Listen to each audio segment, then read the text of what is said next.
MLC election 100 కోట్లు 28న మహబూబ్నగర్ స్థానిక MLC సీటుకు bypoll.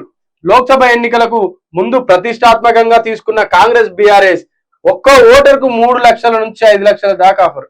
సిగ్గుశరం ఉండాలన్న రాజకీయానికి.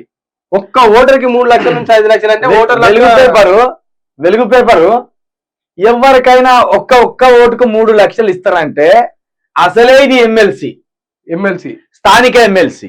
మరి 5 లక్షలు 3 లక్షలు అంటున్నావు కదా, ఎన్ని ఓట్లు ఉంటాయో అన్ని లక్షలు పంచుతారా?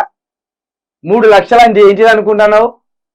అసలు వివేకు నీకేమైనా బుర్ర దొబ్బిందా, లేకపోతే నీ సబ్ ఎడిటర్లకు బుర్ర దొబ్బిందా, లేకపోతే నీ పేపర్ ఎవడు, ఈ ఎడిటర్ ఎవడు వీడు?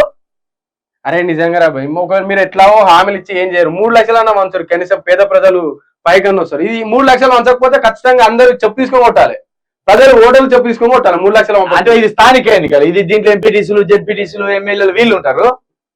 వారి ఇట్లా నమ్మించే ప్రయత్నాలు ఎందుకు రాయి, వృధా ప్రయత్నాలు. కేటీఆర్ వాళ్ళు కేసీఆర్ వాళ్ళు ఇప్పుడు ఓటుకు 3 లక్షలు పంచితే, అధికారంలో లేని కేసీఆర్ పార్టీ 3 లక్షలు పంచితే అధికారంలో ఉన్న బీజేపీ ఎన్ని పంచాలి, అధికారంలో ఉన్న కాంగ్రెస్ ఎన్ని పంచాలి? అంటే మీరు ఓటుకు వాళ్ళు 3 లక్షలు పంచితే మీరు 6-10 పంచుతారా? సిగ్గు అనిపించలేదా గిసోంటి వార్తలు రాసుకురావడానికి? అసలు ఇది రాసుకురావడానికి నీకు ఎన్ని లక్షలు ముట్టినాయి కదా చెప్పు.